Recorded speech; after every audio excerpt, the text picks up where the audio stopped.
بەناوی خوای بەخشندەی میرەبان، سڵاو و ڕەحمەتی خوای پەروەردگارتان لێبێ. پێخۆشحاڵین لەگەڵ هاوکارم جەلال محەممەد ئەمڕۆ پەیامی ڕۆژتان پێشکەش دەکەین.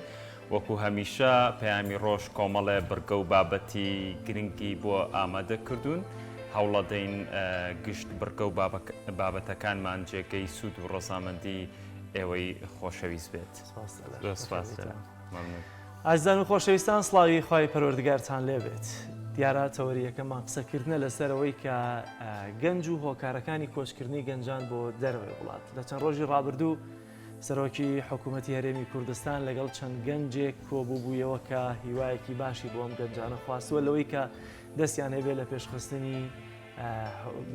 جیاوازەکانی حکومڕانی و هەروەها بەگشتی کە شەستەندن لە هەرێمی کوردستان. بەڵام ئەمە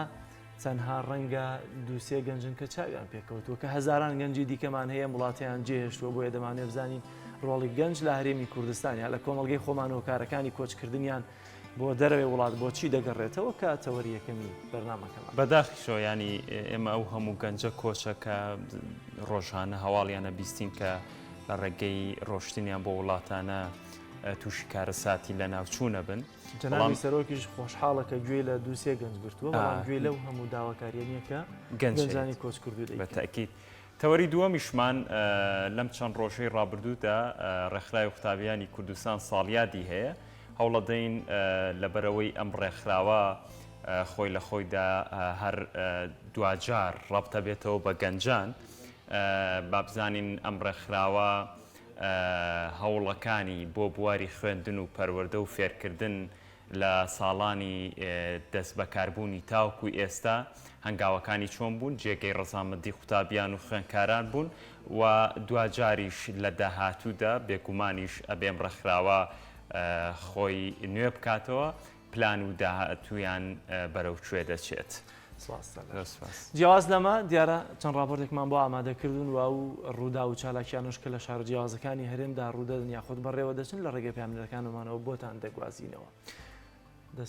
دەستپێک وەک هەمیشە کەشوهەوە فەرموون.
بەڵە بینەرانی عزیز دەچمە هەڵابجا لای بەڕێز مامۆستا محەممەد وەلی عەبدوڵڵا توێژەری دەرونی قسە و گفتوگۆ لەسەرەوە دەکەین کە بزانین ڕۆڵی گەنجانمان لە هەرێمی کوردستاندا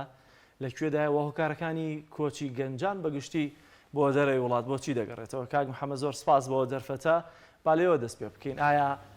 هێندە کەش و هەوایە بەگشتی بارودۆخی دەرونی گەنجان هێندە باشە کە هیچ پاساوێک نەدەین بەدەستەوە لەوەی کە هیچ ینی سەرزەنشتیان نەکەین لەوەی کە ڕوو لە وڵاتانی دەرەوە ئەوروپا بکەن؟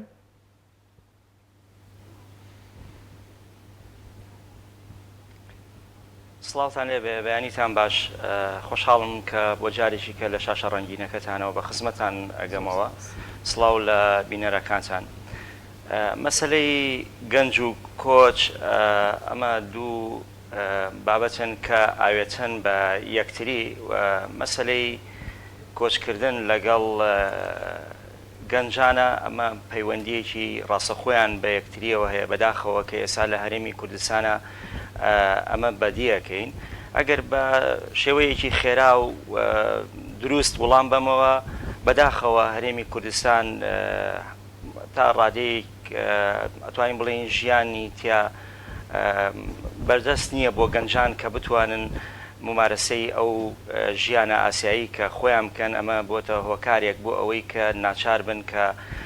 وڵات بەجێبێڵن. ئەتوانم بڵێم ئەمە پەیوەندی بە دوو بنەماوە یاخود ئەوە تا دەتوانین دوو بیرکردنەوەی جیاواز کە لە لای گەنجانە هەوای کردووە کە ئەم بڕیارە بن کە کوردستان یاخود وڵاتی خۆیان بەجێبێڵن. یەک لەو بنەمایانە ئەوەیە کە گەنج بە جیاواز بیرەکاتەوە، بیرکردنەوەیکی جیاوازی دەوێت خۆی بێ و ئەو بیرکردنەوەی کە خۆی ئێوێ ئێمە نەمانتوانیوە بەڕاستی چی کۆمەلگای کوردی، چی سیستەمی حکومڕانی و چی دام و دەستگا کۆمەڵایەتیەکان ئەمانە لە خزمەتی گەنجانە بن و یان ئەوە تا ئێمە تێنەگەشتوین لە بیرکردنەوەی گەنجان یانەوە تا ئێمە دوورین لێیانەوە بەوەی کە لێک حاڵی نەبوون یەکمانەیە لە نێوان ئەو بیرکردنەوەی گەنجان و ئەو سیستەمی حکومڕانی کە لە ئێستادا لە کوردستانە هەیەەوە بە شێوەیەکی گشتێکان بڵم کۆمەلگای کوردی. بنەمای دووەم ئەوەیە کە گەنج دەوێت با پێت بیوەستێنە بۆچی ینی دامودەزیەکان لە خزمەتی گەنجان بوونەوە تا بەرزترین پلەی حکومی کە سەرۆکی ئەنجومەنی وەزیرانە چاوی بە گەنجانە کەوێت و گوێ لە داواکاریەکانیان دەگرێت و هیوای باشیان بۆ دەخوازێت.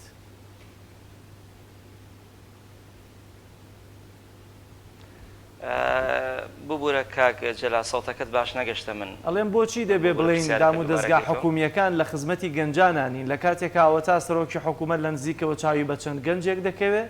و هیوایان بۆ دەخوازێ و باوەڕی وایە کە گەنجان بۆ نمونە هۆکارێکی باشن بۆ پێشخستنی گەشەسەندنی هەرێمی کوردستان بەگشتی.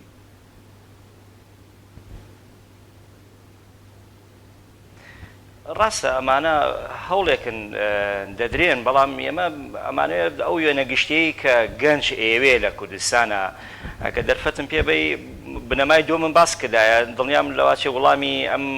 پرسیاری بەڕستی تیا بوو بێت ئەوەیە کە لە بنەمای دووەمە هەمیشە گەنج ئەوێ جیاوازتر بێ، ژینگەیەکی جیاوازتری هەبێت، ستایلێکی جیاوازتری هەبێت لە خەڵکانێکی تر کاتێککە ئێمە ناتوانین ئەو ژینگەی بۆ فەراهەم بکەین یاخود با بڵێن ئەو ستایلی ژیانکردن و شێوازی ژیانکردنەوەی بۆ بڕەخسێنین حتمما دەبێتە هۆکارێک بۆ ئەوەی کە نتوانێت ممارەسەی ئەو ژیانە ئاسایی خۆی یاخود ئەو بیرکردنەوانەی کە هەیەی سەبارەت بە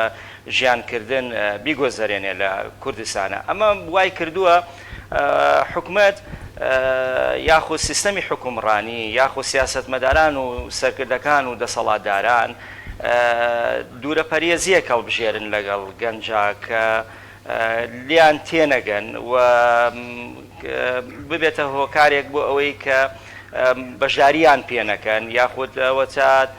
لە چالاکیەکانە مشارەکەیان پێنەکەن ئەو کاتەیە گەنج ئەشکێتەوە و ناچارە بێت ئەو بە دوای حەز و ئارزۆکانی خۆی ئاگەڕێ ئەوێت وەکو ئاماژەم پێدا ئەوێ ژیانێکی خۆشگوزەرانی هەبێت کاتێککە تو ئەمەد بۆ فەراهەم نەکرد حتمما دەبێتەوە کارێک بۆ ئەوەی کە وڵاتی خۆی نیشتیمانی خۆی بەجێبێڵێت. یعنی ئەوەی کە لە ئێستاکرێت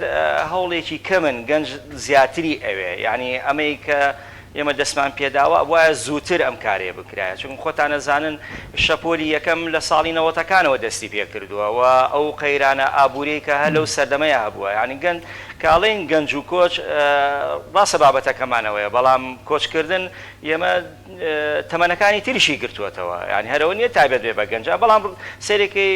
ڕێژەی زیاتری گەنجانی ئەمە ڕۆن ئەوە کۆمەڵێک هۆکاری تایبەتمەند هەیە کە وای کردووە گەنج وڵاتی خۆمان جێمەوانم بڵێم دوو هۆکار هەیە یەکیان خۆماڵیە یەکێکیان نیش نێودەوڵەتیە خۆماڵکە پەیوەندی بەوەیە کە ئەو قەیرانانی کە لە هەرێمی کوردستانە کە لە ئێستادا هەیە ئەو سیستەمە سیاسی کە لە ئێستادا هەیە ئەو سیستەمە ئابووری کە لە ئێستادا هەیە ئەمە هۆکارێکە هۆکارێکی تری نێودەوڵەتی ئەوەیە کە چاولێکەری و ڕۆشتنی گەنجانی ئەو ئاریشەیە کە ئێستا لە ڕۆژهەڵاتی ناوڕاستە هەیە کە گەنجی ئێمەی چاو لە گەنجانی ئەوەیەکە دەبینێت دەڕوا بۆ دوای خۆشگوزەرانی و ژیانان لەوێ ئەوێت بەدەستی بێنێت وای کردووە کە گەنجانی ئێمە زۆر باشە شەپۆلەکە ئێستا زیاد بووە ڕێژەکە ئێستا زۆرە لەوەی کە گەنجان ماوەسا محەممەد ئێمە دەبیستین ئەوەنەی تێگەیشت بین لە ڕۆڵی چینەکانی کۆمەلگە گەنج یەکێکە لەو چینانەی کە بە داینەمۆی گۆڕانکاریەکان ناوزەند کراوە بۆ نمونە لە شۆڕشی پیشەسازی و شۆڕشەکانی فەڕەنساوە بگرە بۆ شۆڕشەکانی تری وڵاتانی دراوسەی خۆشمان گەنج داینەمۆی شۆڕشەکان و گۆڕانکاری و چاسازی ئایا گەنج شکستی نێناوە لەوەی کە گەنجی وڵاتی خۆمان مەبەسمە لەوەی کە بڕوای بە گۆڕانکاری نەماوە لەو هێز و تاقەی کە لە ناو داینەمۆی کە ناوزەندەکەی خۆیەتی کە بە داینەمۆی گۆڕانکاریەکان ناوزەند دەکرێت بۆچی وڵات گەنجانی ئێمە بیر لە گۆڕانکاری ناکەنەوە لەوەی کە دەیانەوێت بیر لە هەڵاتن و کۆچکردنەکەنەوە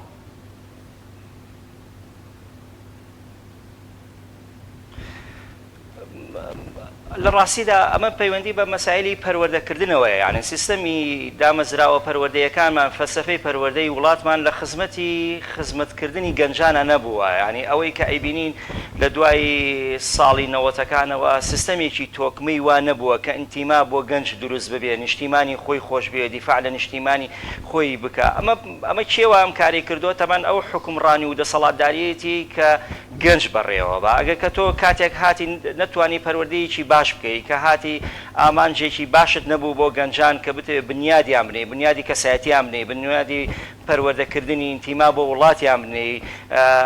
پێداویستەکانیان پڕ بکەیتەوە بربەستیان بۆ دروستکەی دوجار گەنجێک نایەوێ ئەو وزەیە کە هەیەی بە هەدەر بڕوا گەنجێک بە دوای خۆشگوزەرانی خۆی دادەگەڕێ گەنجێک بە دوای ئاوات و هیوا و کانی خۆی داگەڕێ لێرە کاتێک کە ئاواتی دەمرێ لێرە کاتێ هیواکان لە ناو دەچن ئەو کاتە گەنج ناچارە بێ وڵاتەکەی خۆی یانێ ئەگۆڕێتەوە بە وڵاتێکی نامۆیتر لە خۆی ینی ئێمە وازانین ڕۆشتنی گەنجان بۆ دەرەوە شوێن جێشتنی خۆیان بۆ شوێنێکی تر کارێکی ئاسانە نەخێر بە دەیان ڕێگەی سەختی دژواری لە ناوچن و ڕوبەڕوونەوەی مەرگ و مردن دەبێتەوە کاتەچێتە وڵاتێکی تر بگرە بەشێکی ئەوانەیە من بۆ خۆم یعنی هەندێکیان لەوانم بینیوە لە دەرەوە کە قسەم لەگەڵ هەندێکیان کردووە کە ئەمانە بەشێکیان بەداخەوە گرفتی دەرونیان بۆ دروست بووە هەندێکیان نەخۆشی دەرونیان بۆ دروست بووە هەندێکیان نامۆن بەو شوێنێ ناتوانن خۆیان بنگونجێنن ئەمانە حتمما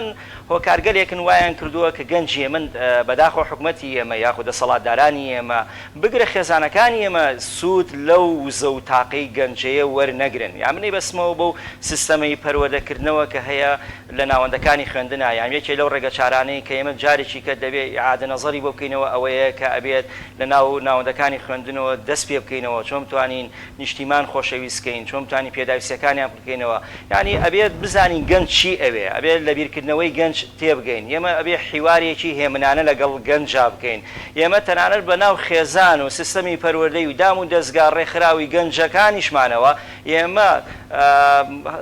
جۆرێک حیوارمانێ حیوارێکی هەڵچوونیە ئینفعالیە کاتێک ئێمە لەگەڵ گەنجایکەین ئەمە دەبێتەوە هۆکارێک بۆەوەی کە دوورە پەرێزی دروست ببێ هۆکارێک ببێت بۆەوەی ئێمە هەریچێکمان خۆمان بەڕاست بزانین نەمانتوانیوە یعنی بتوانین کە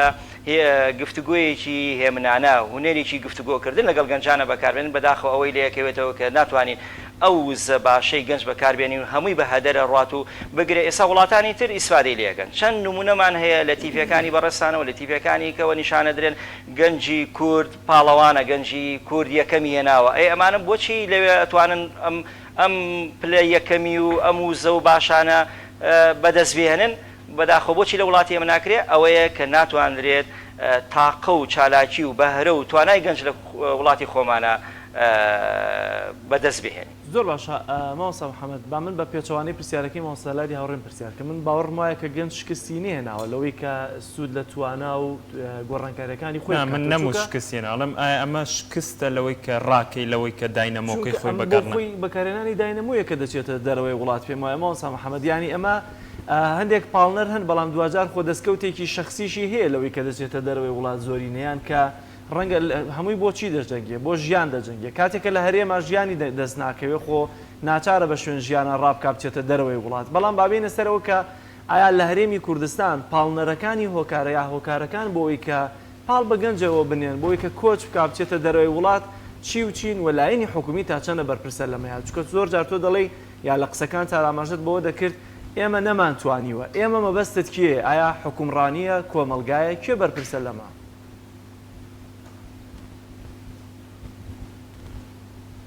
بەڵێ هەچەند دەنگەکەتان ئەی بڕی گەشت لای من بەڵام لە پرسیارەکەتان گەر تێگەشت بێتم ئەوەیە کە ئەو هۆکارانەی کە وا لە گەنجەکات نیشتیمانی خۆی وڵاتی خۆی جێبێڵە یان با بڵێن هۆکارە خۆماڵیەکان کە وای کردووە یەک لەوانە مەسلەی ئەو قەیرانەی کە ئێستا هەرێمی کوردستانی تێکەوتووە و ئەو بودجە و موچە و هەروەها ئەو نەبوونی ئەو شەفافیەتە یاخود ئەو نادادپەروەریەکە لە ئێستا لە هەرێمی کوردستانە هەیە بەرامبەر بە گەنجەکری ئەمە یەکێکە لەو هۆکارانە دوو هۆکاری بێکاری یاخود ئەو هۆکارانەی کە ناتوانێت دەست بۆ کارێک بەرێ ناتوانێت بژێویەک بۆ ژیانی خۆی فەرهەم کا بتوانێت حەز و ئاواتەکانی بەدی بێنێ یاخود ئەوە تا ناومێدی نەبوونی داهاتوویەک ینی ئێمە دەبێت هەوڵ بین گەنج فێری ئەوە بکەین کە داهاتوو بۆ خۆی دروستکار نەک ئێمە بتوانین داهاتووی بۆ فەرهەم بکەین بڵێن ئەمە داهاتووە ئەمە بە چیەکرێت بە پەروەردەکردن نەکرێت ئەمە بە چیەکرێت بە فەرهەمکردنی ئەو خزمەت گوزارانیە ئەکرێت کە گەنج دەبێت هەوڵی بۆ بدا گەنج بیر بکاتەوە نەبوونی شوێنی نیشتەجێبوون نەتوانینی ژیانی هاوسەرگیرێتی بەشداری پێنەکردنی گەنجان لە کایە سیاسیەکاندا ئەمانە هۆکارگەلێکن کە دەبێتە هۆی ئەوەی کە گەنج وڵاتی خۆی جێبێڵێت و وڵاتەکانی تری خۆش بێوێت و هۆکارێکی تر ئەمان بڵێن هۆکاری پاڵنەرن بۆ ڕۆشتن هۆکارێکی ڕاکێشەرە ئەوەیە کە بەداخەوە بەشێک لە کەناڵەکانی ڕاگەیاندن ئەو دنیا جوانیی دەرەوە بە گەنجان نیشانەدەن ئەو خۆشگوزەرانی کە هەیە بە گەنجانی نیشانەدەن یان ئەوە تا جۆرێک ژیان لەوێ وازانن ئیتر بە هەشتێکی ئامادەکراوە گەنج ئەمە تموحێکی بۆ دروستە بێ بێوێت بڕاتە دەرەوە و کاتێکە ڕوا سێرەکەی تووشی جۆرێک لە داڕمانە بێ یان هەستەکات کە ئەوە نییە کە ئەمە باسکراوە ئەو هۆکاری پەلکێشکردنە یەکێکی تر لە هۆکارەکانی پەلکێشکردن ئاوەڵاکردنی دەرگاکانی وەرگرتنی پەنابەرانە ینی ئەوانش کەم تەرخەم نەبوونا چونکەم ئەوان پێویستیان بەدەستی کارە هەیە پێویستیان بە وزەی گەنج هەیە بۆیە پەلکێشی گەنجانی وڵاتانەکەن کە خزمەتی گەنجەکانی خۆیان ناکەنە بێت هۆکارێک بۆ ئەوەی کە ئەم گەنجانە بڕات لە تەوەری دومی پرسیارەکە تا ئەوەی لێ تێگەشت بێتم ئەوەیە کە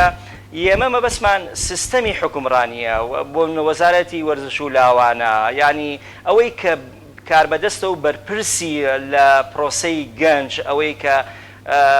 دەتوانێت خزمەتگوزاری پێشکەش بە گەنجام کات دەتوانێت پێداویستەکانی جێبەجێ بکات بۆ نمونە پێدانی دووبارە قەرزی بچووک بە گەنجان بەشداری پێکردین لە کایە سیاسی و کۆمەڵایەتیەکانە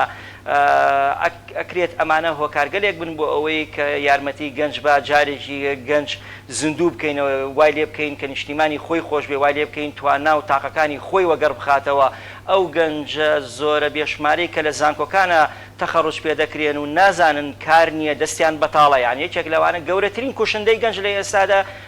فراغە ینی ئەو بەتاڵیەیە کە ئێستا هەیە بۆتە هۆکارێک بۆ ئەوەی کە نازانێ یان لەناو باسنێکە بەردەوام دەخولێتەوە هیچ ئامانجێکی نییە ینی کامە باسی کرد لەلایەن حکوومەتەوە گەنجی خۆشیش بەشێکشە لەو تەوەرەیە ینی ئەمەش هۆکارێکە وای لێکات هەموو شتەکان دەتوانم بڵێن کەڵەکە بوون و کەسێک نییە فرات ڕسێک نییە کە بێتەوە کارێک بوو ئەوە کە لایەک لە لایەکانی گەنج بکاتەوە ببێتەوە کارێک بۆ ئەوەی کە تاقە و وزە و بەهرەی گەنج بەکاربێنێ زۆر باشە مامۆستا محەممەد کەواتە ئەوەی کە ئێستا لە هەرێمی کوردستانە ڕوودەدات یاخۆت هەیە لە ئارادایە کە گەنج هەمووی ڕووی لە دەروێ وڵات دەکات ناوە دەبینی شەپۆلەکان و بەتایبەتی ئێستا ناوچەکانی دوهۆک بە پێیاندێک ئامار ناوچەکانی دوهۆک و زاخۆ ئەمانە زیاترە شەپۆلە گرتوێتەوە. ئایا وەک ئاماژت پێکرد لایەنە پەیوەندیدارەکان چی بکەن بۆی کە ئەم شەپۆلانە کۆتاییان پێ بێنێ هەرچەندە وەک ئاماژت پێکرد وەکارە دەرەکیەکان ناکرێت بڵێ بنبەر بکرێن بەڵام با کەم بکرێنەوە بۆ نمونە وەرسوو لاوان چی بکات لە کاتێکە سیاسەتی حکوومەتەکە و کابینەکە ڕەنگەوە بێ هەر ئەسڵەن گرنگی بە گەنج نەدا یاخود لەنەوە هەموو قەیرانەیە کە ئێستا هەیە چۆن دەتەوێت قەناعەت بە گەنج بکەی کاکە وەرە مەڕۆ مەچۆرە دەرەوەی وڵات چۆن قەناعەتی پێ بکەی لێرە ژیانی دەسەکەوێ یا چۆن ئەمەی بۆ فراهەم بکەم ژینگەیەکە کۆز نەکا بۆ دەرەوەی وڵات.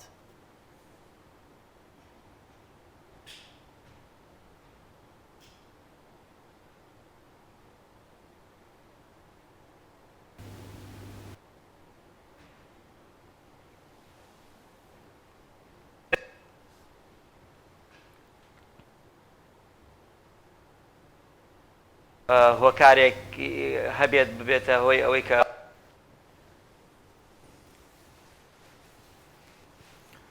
ئاپەڕین ماوەیەکی زۆر بە شەپۆلێکی بێشمار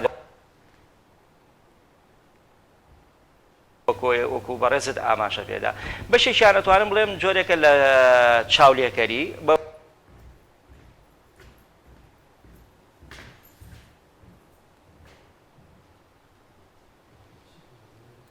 دیارە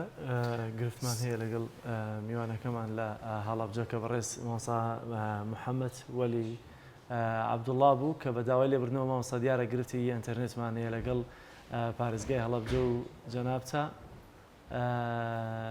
دیارە بەرەبەر کاتەکەشمان بە کۆتای گەرست. زۆر سپاس بۆ بەڕێز مامۆستا محەممەد کە لە سوودەکانمان لە هەڵەبجەوە لەگەڵمان بووی بە داوای لێبردنەوە بای ئەوەنە قسەمان مابوو کە لە سەرتەوەرەکە قسەکەین بەڵام گرفتی ئینتەرنێتمانەیە ئەوە یەکێکە لە گرفتەکانی زۆر باشە بیر لەوە کردوتەوە کۆچ بکەی بۆ دەرەوەی وڵات وەکو گەنجێک گەڵبەتە خەریکە لە قۆناغی گەنجیش دەرەپەڕێ نا باشم تۆزێکم ماوە لە گەنجی تیما وەڵاهی بیرکردنەوە لە دەرەوە من وەکو خۆم وەکو ڕەفاهیەت نا بۆ خوێندن حەزم لێ بوو بەس ئیتر خوێندنیش دوجار پارەی باشیەوێت لە دەرەوەی وڵات دوجاریش کە خێزاندار و خاوەنی ماڵ و مناڵ بووی ئەوە جارێکی تر هەر گرفتە بۆ دەرەوەی وڵات. باشە کەسێک کە خاوەنی ماڵ و منداڵە خێزانی هەیە چی وای لێ دەکا کە وڵاتە جێگەڵێت؟ وەڵاهی من ویستم کێڕوانینی من لەوەیە جیاوازتر بێ ینی کاک جەلال ینی کۆمەڵێک شت هەیە وا لە ئینسانەکات باواز لە گەنج بێنی باواز هەر وەکو ئینسان کۆمەڵە شت هەیە کە ئێستا ئێمە لە سەردەمی بەعسە بیرمێت کارەبامان نابڕە تێگەی ئێستا خەڵک هاوارە کاڵە کارەبا و ژیان هەبێ ئیتر هیچ کەمان ناوێت لەو کاتێت تەنها باس لە ئازادیەکرا ینی ئینسان داواکاریەکانی فرەڕەنگن دیانی ئەوروپاش کارێکی کردووە کۆمەڵە خواستی ئینسانیەتی بۆ ئینسانەکان بەدیێنەوە بۆی خەڵکیش چاوی لەوەیە ئەگەر نا ژیانکردن لەوێ زۆر قورسە ینی زۆری نەشیان دەگەڕێنەوە زانی تۆزێ لە ڕووی داراییەوە کە وەزنیان با ژیانیان مسەوگەر کرد ئەگەڕێنەوە بۆ لەبەرەوەی لەوێ ژیان ینی ئەگەر دوو ڕۆژ پارە پەیدا نەکەی ئیتر تۆ بێ لە شتێکی تران نەقسەێنی هەر ژیانی ئەوێ وایە ینی ژیانێکی سەرمایهداری سەختە لێرە باشترە هەرچەند پلان هەیە وەکوەوەی لێ بکرێ باج و خەراجیان زۆر زیاد کرد و سیستماتیکەکە یانەوە وەکو سیستماتیکێکی ئەوروپی سەرمایهداری لێ بکرێ بەڵام دوجار ئینسان کە ئازادی نەبوو کە خواردنی نەبوو کە بژێوی نەبوو کە دوجار ینی هەموو شتەکان لە خواستی کۆمەڵگە و ئینسان و خێزان و نەوەکانی داهاتوو نەبوو ینی ناچارەڵێ کاتە نیشتیمانی من نییە ینی بیرە کاتە تەماشاکە خاک و ژێر زەوی و سەر زەوی بۆ 50 ساڵ فرۆشراوە کاتە بەهای نییە هەڵە کاتە من بەشی داهاتووی مناڵەکانم لێرە فرۆشرابێ کاتە من چیم کاتە مناڵەکەم دوو ڕۆژتر پێم ناڵێ بۆ منت خسۆت ئەم دۆزەخەوە ئەم بۆعد و بیرکردنەوانەیەوە ئاکات من شتێکی تر جێگەی سەرنج بوو بۆم کووا هەر ئەوەش بوو کە ئەم بەرنمەیەمان ساز کرد لە چەند ڕۆژی ڕابردوو کە سەرۆکی حکوومەتم بینی لە فۆتۆکانی چاوی بە چەند گەنجێک کەوت بوو ئەوەم بەلاوە دروست بوو کە ئاخۆم ئەم گەنجانە کوێ بن نیشتەجەی کوێ بن و ئایا بۆچی یعنی ئەو گەنجانەی کە تمۆی جێشتنی وڵات و نیشتیمانیانی ئەمانە ناتوان چاویان بە سەرۆکی حکوومەت بکرێ بۆچی من و تۆوەکو گەنجێک زۆر باسانی ناتوانین چاوان بە سەرۆکی حکوومەتی کەواتە ئەمانەش کە چاویان بە سەرۆکی حکوومەت و بەرپرسە باڵەکانی حکوومەت دەکەوێت دڵنیام لە ڕووی ژیانەوە ڕەنگە نەقسیان نەبێت. کاک جەلالیانی فەلسفەی حکومڕانی بەو شێوە نییە لە ناو باخ و فێلایەکە کۆمەڵە گەنج بێن سەردانت بکەن. وەکو ینی ئەمە وەصف نییە بۆ کازمی ساڵی ڕابردوو شتێکی زۆر بەدڵ بوو. ینی بەدەل لە چەندین تێبینی کە لەسەری هەیە. چووە ژێر پردی یەکێک لە پردەکانی کە دانراون بۆ پەڕینەوەی ڕووباری دیژلە و فڕات. تەماشا کۆمەڵە گەنج نێرگەلە دانیشتون نێرگەلەیانە خوارد ینی چوو بۆ لایەن وتی ژیان بە من ئەمە ژیانی پێناوتێ ئەگەر خەمتانێ ئەگەر نەبوونن ئەگەر ئەژارن بەمە خەم ناڕوە بە پلان ینی ئەبێ ئەم بڕوا بۆ لایەن بچێ بۆ لای لەناو باخ و فێلایە سەیریەکەی لە هەرێمی کوردستان ناچێت ناچێت بەڵام سیر دەکەی دوجار گەنجیش بێ بۆ لات ئەوە جارێک تر شکانەوەیە دروشمی جوان و بێفەداریش بە باڵای گەنجا بڵێتەوە. بێگومان نزیکە بینەوە لە کورتەی هەواڵەکان دەچینە لای ناوبڕێک و بەردەوام دەبین.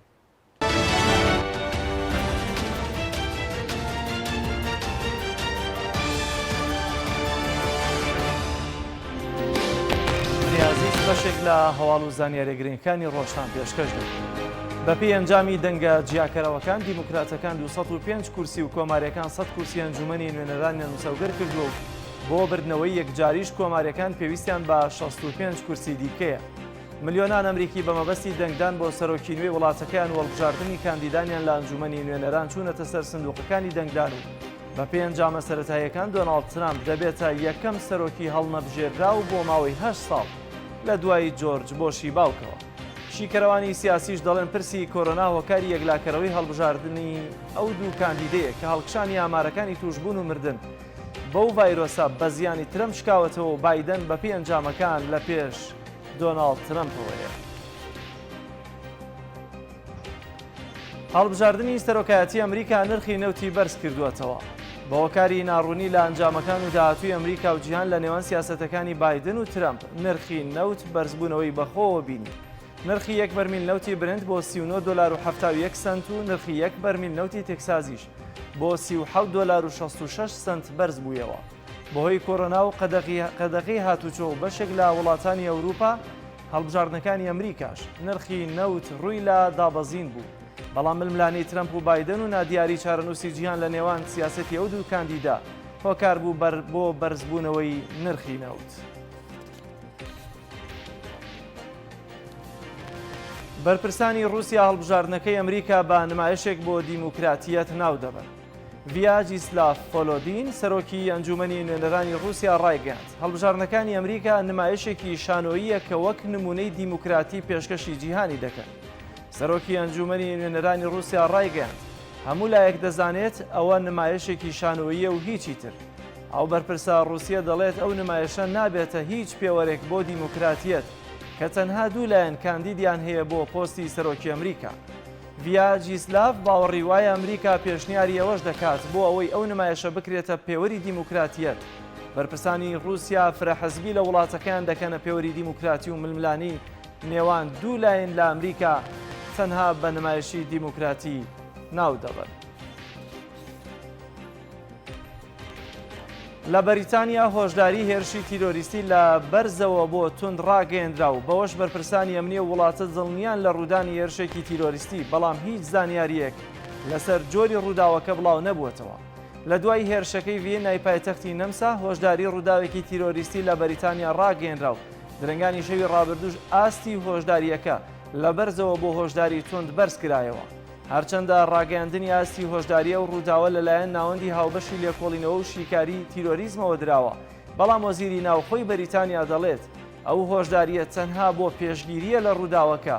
گەرنا هیچ هەڕەشەیەکی دیاریکراو لە ئارادا نییە.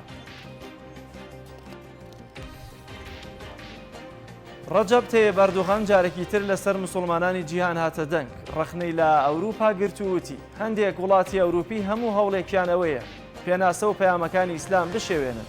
ئەردوغان وتیشی ئەگەر موسڵمانێک هەر کردەوەیەکی توندوتیشی ئەنجام بدات ڕاستە و خۆ و بێ هیچ لێکۆڵینەوەیەک با تیرۆریستی دەزانرێت و پەنجەی تۆمەت بۆ موسڵمانان درێژ دەکرێت. سەرۆک کۆماری تورکیا سەرەڕای ئیدانەکردنی ڕووداوەکەی ڤیێنای پایتەختی نەمساوتی هێرشکردنە سەر ئیسلام گەیشتووەتەوە ئاستەی هەر ڕووداوێکی تند و تیژی ڕوو بدات دەست بەجێ پەنجەی تۆمەت بۆ مسلمانان درێژ دەکرێت. لە سنووری پارێزگای سەلاحەدین چەکدارانی داعش هێرشیان کردە سەر هێزەکانی پۆلیسی عراق و پۆلیسیەک کوژرا.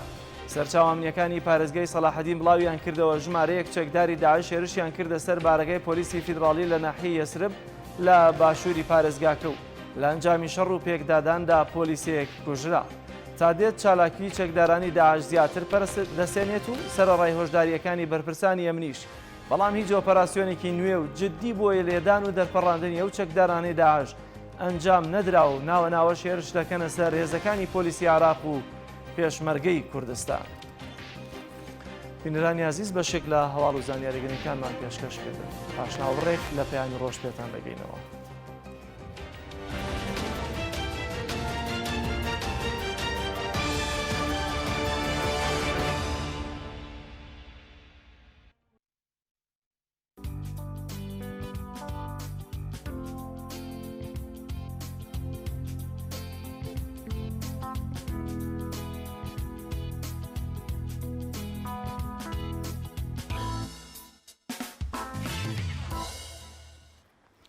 دووبارە سڵاوتان لەوێ بەڕێزان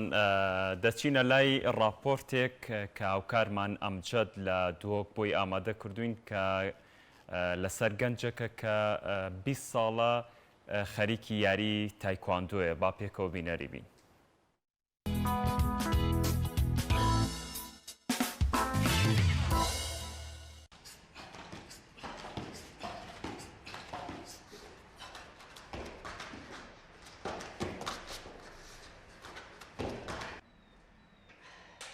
نوێ من وهبی مهدی مستەفایە کوڕی پارێزگاه دهوکێمە ڕاهێنەری یاریە تایکواندۆیمە پتریش 12 ساڵە ئەز ڕاهێنەرم و پتریش 20 ساڵەیە ئەز وەکو یاریزان یاریە تایکواندۆیت کەم گەلک ئەنجام و دەستکەفت سپاس بۆ خودم دەستخۆڤە اینۆنە ئێکیش ئەنجامێت من دەستکەفتت منێت هەرەمەزن بطولة آسیا وڵاتی ئەندونسیا ئەز بوومە قارەمان ناو 1348 یاریزانە پترش 18 حتی 20 وڵاتە پشتیداری تێداگیر بوو. گەلە دەستکەفتێتی من سەراستی پارێزگەهێ سەراستی هەرێمێ و سەراستی عێراقیژی من هەنە نوکە جێگیری سەرۆکێ یانەتەنەهەیە وەرزشیمە و هەروەسا ڕاهێنەرێ ئەکادمیا زێرەڤانی یا وەرزشیمە.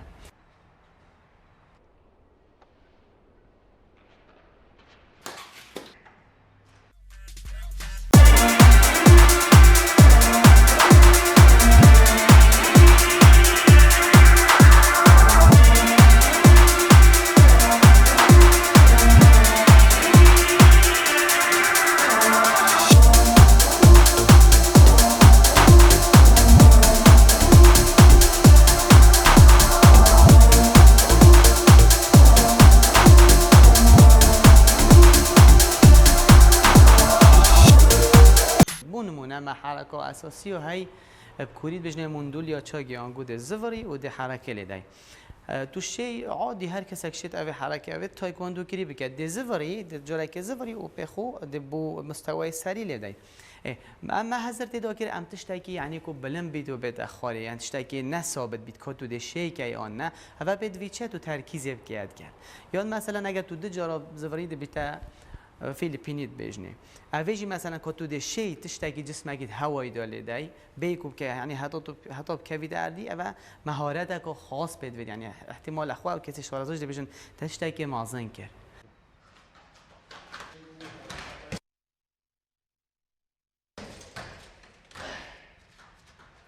گرنگ نیاد تو کیجو ورزش بکی بس یا گرنگ اول تو ورزش بکی از چه جارا نا بجم وقتی گل جارا کسکتیل ویره نو خود تو مارکت دفمن از نا بجم ایلا تو بیل ویره بکه بس از بجم ورزش بکه خاصتا با کادونا دارم همین زانین اوان اشت هر چند سال جاره که دبینی اشکا جدید هات همیاجی ترکی سنده دگرن کو ورزش مرویت پارزید ورزش گیان مروی ساخلم کرد ورزش برگریا لشی زیدت کرد آنکو کش ورزش خسارت نابیتن وجا نصیحت من وک بروک بو حوالت خو بو خلق خوشتویه وکو وەرزشێکی بەخۆ بکە هەر وەرزشێکە بێت.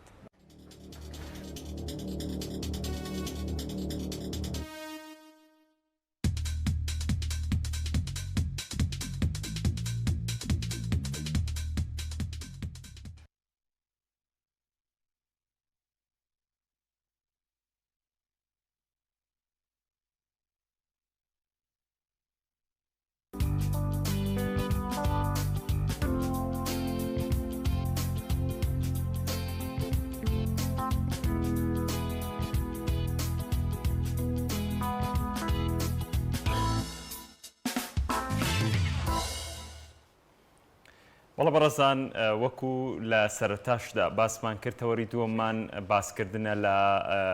ساڵیادی ڕێکخراوی قوتابیانی کوردستان کە ئەم ڕێکخراوە هەر لە سەرەتای دروستبوونی کۆمەڵی ئیسلامی کوردستانشان بەشانی دەستگا و ئۆرگانەکانی تری کۆمەڵی ئیسلامی ئەم ڕێکخراوەش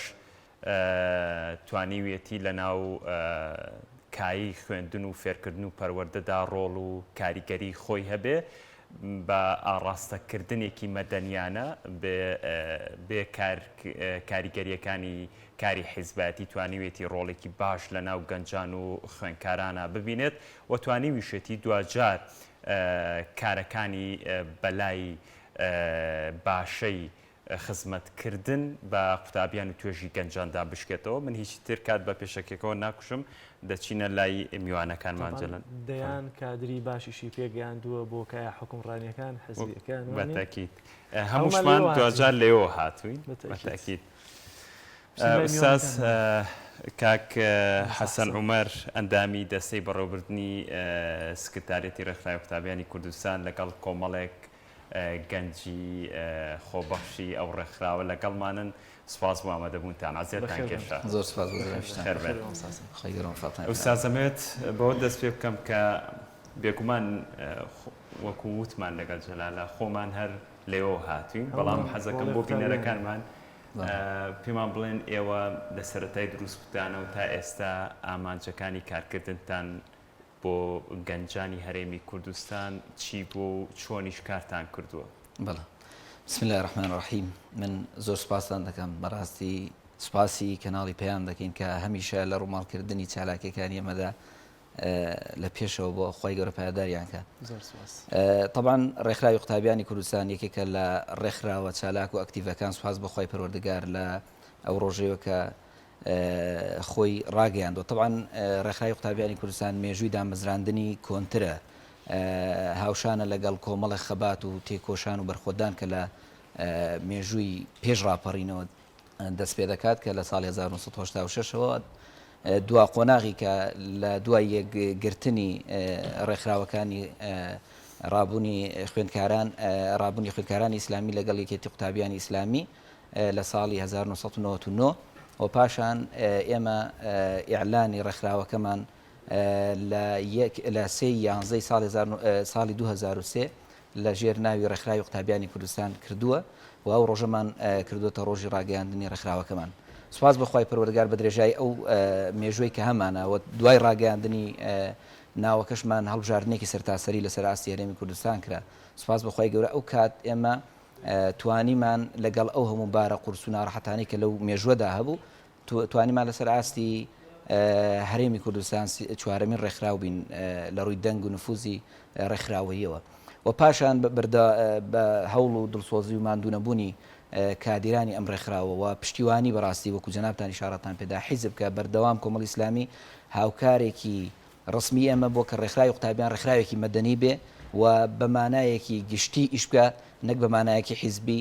و خۆ لە پرەنسیپە حیزبیەکان لە ناوەندە خوێندنەکان ناوەندی خوێندنەوەوانە نەدا بە مانا گشتەکەی ئیش بکە و مانا شخصیە حیزبیە تەسکەکان ئیش نەکات. سوپاس بەخوای گەورە ئەوەی ئێستا کە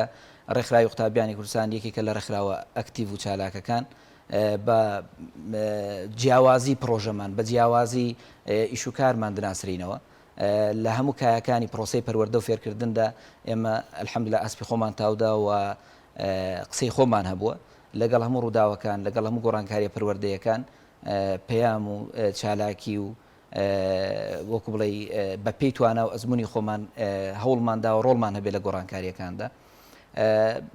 ئەوەی کە بەداخەوە ئێستاکانە ئێمە پیدا گوزەر دەکەین پرۆسی پەروەردە و فێرکردنە لە هەرێمی کوردستاندا کە ئەرکی ئێمە و کوڕێکخراوێکی قوتابیان قورستر دەکات. باش بگورە دوجارەوە پرسیاری تایبەتمە بێ بۆەوە ئەمێت بەدەر ئەو دوو مێژوە تێکەڵکەین مێژووی دوای سەرەڵتانی تەکنەلۆژیا وەکو سۆشال میدیا و بێگومان دوو مێژووی جیاوازن لە کاتی دروستبوونیە نەفەسی حیزبی و کارکردنتان تا چەند بێگومان ئێمە و لێرە و لەوەیە بینین نەفەسی حیزبی لە کاری ڕێکخراوەیە ئەوەنە ڕێکخراوەکە بچووکە کاتەوە ئەوەنە گەورەی ناکات ئێوە تا چەند بەو بۆعدەوە کارەکەن نەفەسی حیزبی پاڵنەرتانە بۆ هاوکاریکردن و دەستگیرۆی گەنجان و هاندانیان یاخود نەخێن نەفەسێکی ڕێکخراوەیی پیشەییە بۆ هەنگاوی زیاتری پەروەردە و فێرکردنی قوتابیان. وڵا سپاس بەخۆی کاکسەلار ئەوەی کە ئێمە ئەزمونمان کردووە خەڵک ئەزمموی لەگەڵ ئیشکاری ئێمە هەیە مە هەر بە هیچ شێوەیەک لە ئیشکاری خۆماندا خۆمان لە تەوژمە حیزبی و بۆ چوونە حیزبیەکانیان فکری و ئایدیاکان نەداوە بەڕاستی یعنی تەنانەت هەر کەسێک ئیشی بەڕێکخراوی قوتابیان بوو بێت بە ماڵی ئەو کەسەمان زانیوە کە ڕووی تێدەکات ینی سپاس بەخوای گەورە پرۆژەکانی ئێمە پرۆژەیەکی گشتی بووە بە تایبەتیش کە ئێستا وەکو جەناب دڵێ ئەرکی پەروەردە دەکرێت بڵین ئالۆسترە ئەرکی خزمەتکردن لە چوارچێوەی پرۆسی پەروەردە و فێرکردندا قورسترە ئێمە لەوەشدا بەڕاستی ڕێنمایەکارێکی زۆر باش بووین ئەوەی کە پێمان کراوە پشتیوانی دام و دەستگا پەیوەندیدارەکان بووین یعنی ئێمە هەر لە چوارچێوەیەکی دیاریکراوە ئیشمان نەکردو بەڵکو لە دەیان پرۆ کۆنفراس و پانێڵ و دەیان دیبیتی تایبەت بە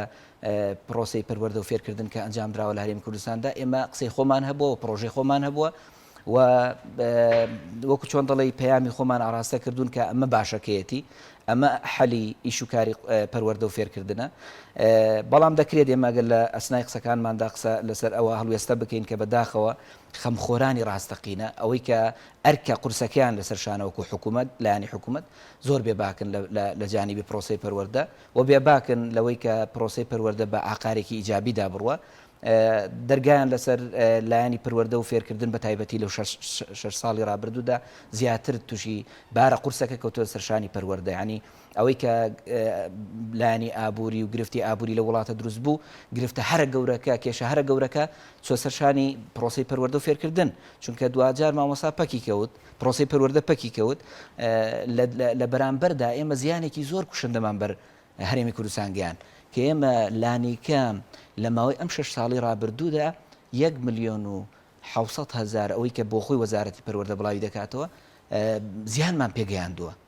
دوجار ئێمە هەموو بەرپرسین تێیدا ئەمنەوەیە کە پێدەگا ئەو خەڵکی کە واز دێنە لە خوێندن هۆکارەکانی ئەمانە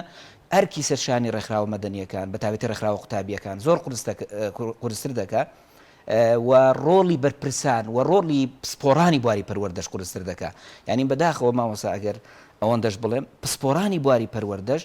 زۆر جار بوونە ینی پینەکەری ئەم حاڵەتە دزێ و ناشیرنەی پرۆسی پەروەردە بۆ لایانی دەسەڵات یعنی دەیشارنەوە بەڕاستی ئەم لایەنە خراپی پرۆسە من دەمێ هاوڕەکان خۆیان بناستی هەرێکێکیشیان بزانم کۆمنتی خۆی لەسەر 17مین ساڵیادی ڕێکخراوی قوتابیانی کوردستان چیاتە 17 ساڵی ڕابردوو خزمەتەکانی لە کۆمنتێکا بۆمان دەڕبڕمزان چیان کردووە فەرموو مامۆستا بەناوی خوددا من ئەندازێر هەڵۆ لێ پرسراوی لقی حاجیوای قوتابیان دەمەوێ خاڵی یەکەمی بەیاننامەکەمان تاکیدی لەسەر بکەمەوە ئەویش بواری پەروەردە و داکۆکیکردن لەسەری مەسەلەی پەروەردە ئەگە بینە سەر مەسەلەی پەروەردە هیچ وڵاتێک نییە پێشکەوتنی بەرچاوی بەخۆ بینی بێ ئیلان ئیستثمار و بەرهێنانی لە بواری پەروەردەدا نەکرد بێ هەر لە یابانەوە دەگری ئەمریکا دەگری وڵاتانی ئیسلامی مالیزیا دەگری وڵاتی ئێران دەگری هەر وڵاتێکە دەگری بەتابەت تورکیاش ئیستثماریان لە بواری پەروەردەدا کردووە ئیستثمار لە بواری پەروەردەدا بریتیە لە ئیستثمار ڕاستەقینە لە بواری پەروەردەدا لە کوردستانیشدا زۆر جاران دەڵێن ئەوەی ئێمەش ئیستثمارمان کردووە کۆمەڵە زانکۆ و پەیمانگا و قوتابخانەی ئەهلیمان هەیە دەڵێن ئیستثماری ڕاستەقینە بریتیە لە پێگەیاندنی تاکێک کە بتوانێت ئیستیفادەی هەبێ و داهێنەر بێ نەکە ئەمە ئیستثمار بکەین لە بوارێکی بازرگانیدا کە ئێمە زانکۆیەک دەکەین و بە چەند ملیۆنێک پێ دەگەین و شەهادەیەکی دەدەینێ بەڵام ئایا ئەو شەهادەیە لە وڵاتێکی ئەوروپیدا لە وڵاتێکی دراوسێدا دەتوانێت ئیستثماری پێ بکرێت ئەو تاکە بتوانێت بەرهەمهێن بێ بەدڵنیایەوە نەخێر بۆی ئێمە وەکو قوتابیان هەمیشە داکۆکارین لەسەر دوو خاڵ یەکەم پەروەردە دووەم فێرکردن پەروەردەی ڕاستەقینە ئەمە هەمیشە داکۆکیکاری پەروەردەیەکی تەندروست بن لە کۆمەلگادا هەمیشە هۆشیارکەرەوەش بووین بۆ پەروەردەیەکی ناتەندروست لەناو کۆمەلگاکەماندا وەکو ڕێکخراوی قوتابیان دیارە مەسەلەی پەروەردەش لە سەردەمی تەکنەلۆژیادا زۆر قروستر بۆ بەتایبەت سیستەمی سەرمایه‌داریش کە داخڵی وڵات بوو ئامانج و هەموو شتەکان دەبەستێتەوە بە مادەوە یعنی هەموو خەڵکێک دەڵێ تۆ بۆ ناخوێنی تەلەبەکان تۆ بۆ هەوڵ نادی تۆ بۆ تێناکۆشی دەڵێ جا هەر مەسەلە پارەیە خو دوکانێکشم دانابە باشتر دەبوولەوە یعنی قەناعەتێکیان کردووە کە خەڵک لە خوێندن دوورخەنەوە بەتایبەت ئەمە لێرەوە ڕای دەگەێنین کە یعنی بە پشتبەستن بە توێژینەوەیە کە دەڵێ ئیستثمارکردن لە بواری پەروەردەدا ئەو کەسانی کە لە سێکتەری پەروەردەدا داخلی سێکتەری پەروەردە بوون هەتا بەرەو ماستەر و دکتۆرا و پرۆفیسۆری ڕۆشتون سیر دەکەین زۆرترین توندوتیژی لە دنیادا کەمترین توندوتیژی لەناو پرۆفیسۆردایە کەمترین لەناو دکتۆراکاندایە کەمتر لەناو ماستەرەکاندایە ئەو جار وەرە بۆ خواری کۆمەلگا ئەمە بمانەوێت لە ناوخۆدا پتە و بین و توندوتیژی کەم بێتەوە بریتە لەوەی ئێمە ئیستثمار لە بواری پەروەردەدا بکەین بتوانین برەوی پێ بدەین و تاکێکی داهێنەر دروستکەین بۆ کۆمەلگاکەمان بەداخەوە سەرچاوەیەکی مرۆیی زۆر لە وڵاتیدا هەیە کۆمەڵێک وەکو شەریکاتی نەوت و کۆمەڵیشت هەیە بەڵام هەتا ئێستا نەماتوانیوە ئیستثمار بکەین و زیاتر لە منتیقەی پشدەر و بیتوێن ئێمە 400 دەرچووی ئەندازیاریمان هەیە کە بە ئیش لە ماڵ کەوتێتەوە بەڵام لە هەما کاتدا لە منتیقەی شیواشۆک و منتیقەکانی تر دەیان پرۆژە وەکو ڕێکخراوەکەتان ینی پەرۆشیتان چییە بۆ ئەم 400 ئەندازیاری کە نمونەیەکن لەو ڕەنگە سەدانی دیکەی کە ئاوا دەرچووی بەشی باش و بڕوانامی باشن بەڵام سیر دەکەی بە بێکاری دانیشتوون ئێ وەکو ڕێکخراو پرۆژەتان هەیە ڕاستە ڕەنگە لایەنی پەیوەندیدار و وەزارەتە پەیوەندیدارەکان پرۆژەکەتان کە ناو حاوی ژوورەکەی خۆشیانەوە بەڵام 2000 پرۆژەتان هەیە بە خەمی ئەمانەوە هەن بەڵێ بەدڵنیایەوە ئێمە وەکو ڕێکخراوی قوتابیان هەمیشە تاکیدمان لەسەرەوەی کردوێتەوە ئەو تاکانە پشت بە شادە خوێندنەکان نەبەستن پشت بە تەکنیکی فێربوون و داهێنان ببەستن یعنی زۆر جاران کە لە زانکۆش تەخەڕوج دەکا لەبەرەوەی لە زانکۆش شتێکی بەگوێدادرا بریتە لە ئەوەی کە زانستەکە دوو زانستەیە خۆی زانستێکی بە شەهادەوە کە شەهادەکە زۆر جار نەزەریاتە زۆرتر بەڵێ زیاتر ڕۆتیناتە بەڵام شتێکی ترە پێ دووترێ داهێنەر ئێمە لە هەماکەدا لە منتیقەی خۆمان کەسانی وامان هەیە توێژینەوەی کردووە لە زانکۆ بەناوبانگەکان بڵاوکراوەوە لە ماکەدا زۆرینەش توانانێ ئێمە وەکو ڕێکخراوی قوتابیان تاکید لەسەر و خاڵی دەکەینەوە بەبیر حکوومەتی دێنینەوە بەبیر لاانە پەیوەنددارەکانمان دەیان زارهێناوەتەوە بریتە لەوەی ئیستثماری ناوخۆیی بریتە لە سەقامگیری ئاشتی کۆمەڵایەتی بریتە لەوەی وڵاتەکە پاکانی کۆمەلگا پتەو بێ هەر کاتی ئێمە ئەو گەنجانە بە ئیش بێ و ئەوە ئاسایشی کۆمەڵایەتی دەکەوێتە بەترسیەوە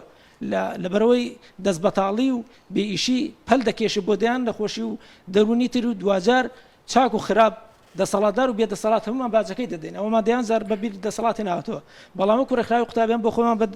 ئەو ئیمکانێتە مادەمان نەبوو بتوانین ئێمە شەریکەیەک دروستکەین و زیاتر لە 200 کەسی تێدا بۆ زیاتر پرسیارەکەی ئەو زۆر بە کورتی وەڵاممان بیتەوە بۆی کاتی هاوڕەکانیش نەبین کاکەڵۆ من لە زانکۆ پێکەوە بن گەنجێکی چالاک و ئەو بوو ئوستا سەڵۆ ئەمەیە بزانم کە مەبەستی کاکجلالەوە نەبوو پرۆژەتانە بێ بێکومان نەزانین پرۆژە بە باشەکرێ ینی بەڵام ئێوە دیدگای بوونی پرۆژە لای گەنج لە ڕێکخراوەکەتانە چێت چونکە ئێستا گەنج لەوەی بپرسێ ڕێکخراوی قوتابیانی کوردستان لەوەی ئیش بکا بۆی کە ئینتیمای بۆ ڕێکخراوەکە زۆرتر بێ بەڵام ئێستا گەنج ئەوەی لە ئێوابێ کە دیدگا و تێڕوانینتان بۆ باشترکردنی ژیان و گەورەکردنی دیدگا و داهێنانەکانی زیاد بکەن ئێوە چیتان هەیە بۆ ئەمە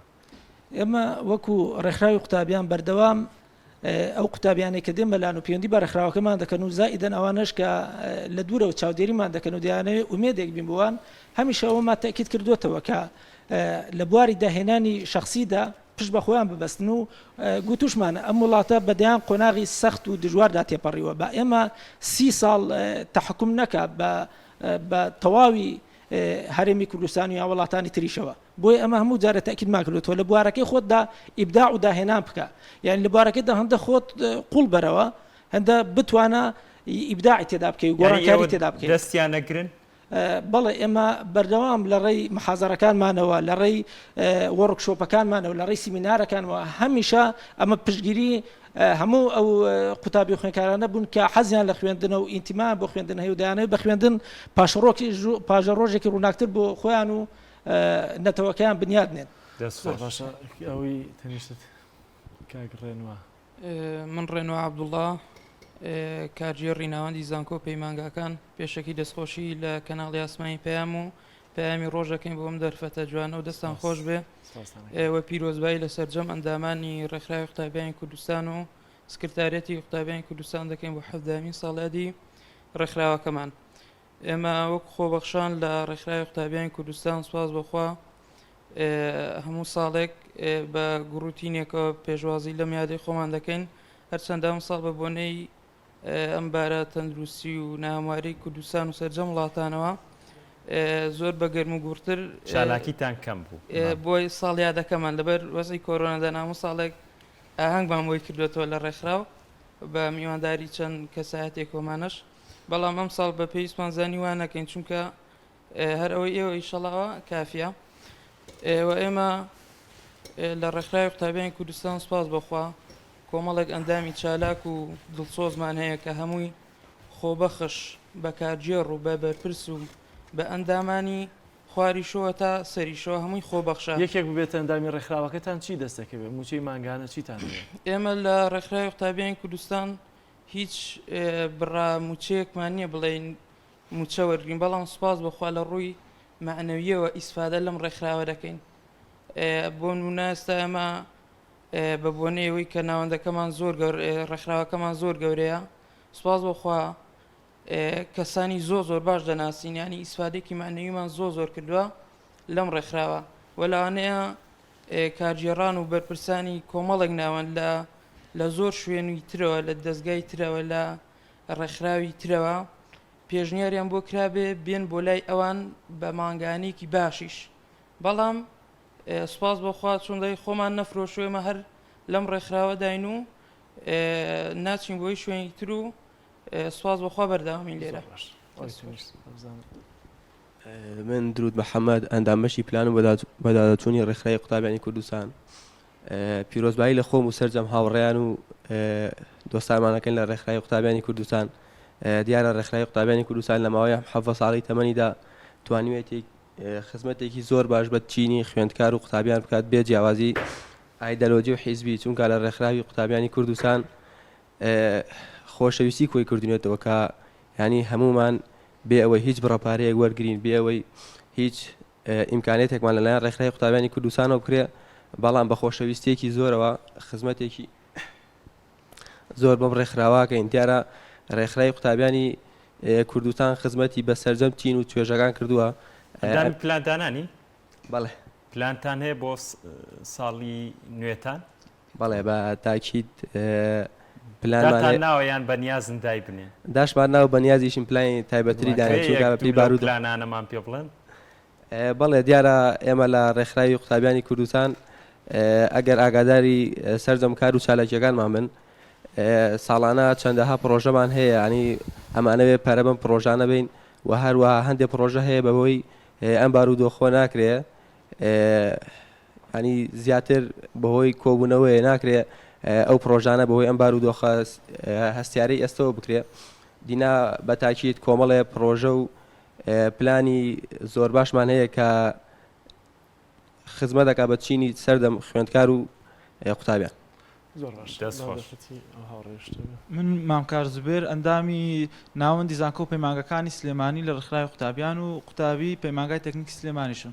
زۆر باشە وەسفێکی ڕێکخراوی قوتابیانمان بۆ بکە. سەرەتا بە بۆنەی یادی 17 ساڵی ڕاگەاندنی ڕێکخراوی قوتابیان پیرۆزبایی خۆم ئاراستەی سەرجەم ئەندامانی ڕێکخراوی قوتابیان و سکرتارەتی ڕێکخراو دەکەم و بۆ هیوای بتوانین وەک چۆن لە کاروانی 17 ساڵەی